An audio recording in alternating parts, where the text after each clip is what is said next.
అందరికీ నమస్కారం. ఓషో బుక్ పిల్లలే పెద్దలలో నుండి 4వ లెసను. యువతి యువకులు తల్లిదండ్రులతో దాపరికాలు లేకుండా ఉండాలి గురించి చెప్పుకుందామండి. యుక్త వయస్కులైన యువతీ యువకులు తమ తల్లిదండ్రులకి మధ్య ఒక వారధి బ్రిడ్జిని నిర్మించుకోవాల్సిన అవసరం ఎంతైనా ఉంది. మరి అది ఎలా సాధ్యమవుతుంది అని ఓషోని కొందరు సందర్శకులు ప్రశ్నించినప్పుడు ఓషో ఇచ్చిన సమాధానం: మొట్టమొదటిగా యువతీ యువకులు ఎటువంటి పరిస్థితులు ఎదురైనా తమ తల్లిదండ్రులతో నిజాయితీగా సత్యంగా ఉండాలి. వీళ్ళు వాళ్ళ అనుభూతుల్ని, ఫీలింగ్స్ని అవి ఎలాంటివైనా తమ తల్లిదండ్రులకి చెప్పాలి.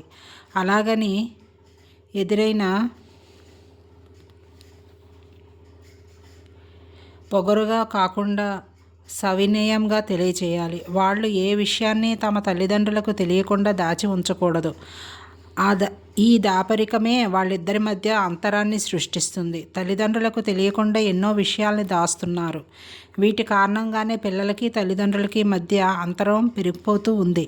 ఒకరోజు నేను మా నాన్న దగ్గరికి వెళ్ళి నేను సిగరెట్స్ కాల్చడం ప్రారంభించాలనుకుంటున్నాను అని చెప్పాను. అందుకు మా నాన్న ఆశ్చర్యంతో ఏంటి అన్నాడు. అందుకు నేను, నువ్వే నా సిగరెట్లకి కావాల్సిన డబ్బు ఇవ్వాలి, ఎందుకంటే దొంగతనం చేయడం నాకు ఇష్టం లేదు. ఒకవేళ నువ్వు డబ్బు ఇవ్వకపోతే నేను నీ జేబులో నుంచి దొంగతనంగా తీసుకోవాల్సి వస్తుంది.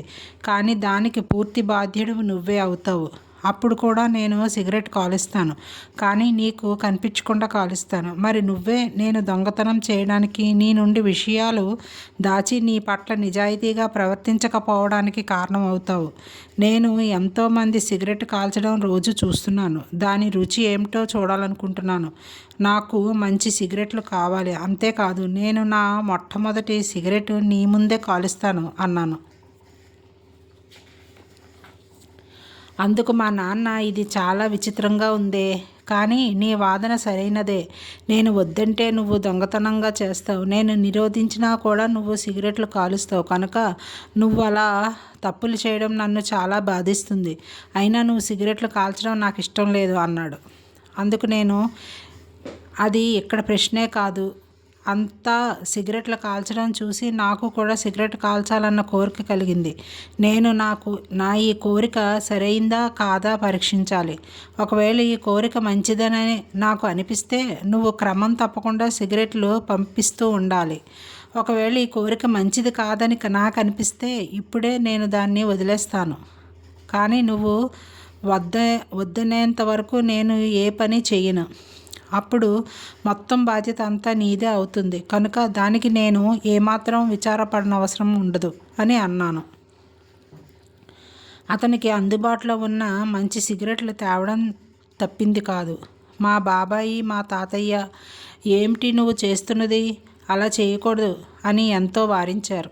కానీ మా నాన్న, నాకు ఇలా చేయకూడదని తెలుసు, కానీ మీకు వీడి గురించి నాకు తెలిసినంతగా తెలియదు. వాడు ఏం చెప్తున్నాడో ఖచ్చితంగా అదే చేస్తాడు. నేను వాడి నిజాయితీని గౌరవిస్తాను. అతను తన నిర్ణయాన్ని ఉన్నట్లుగా నాకు వివరించాడు.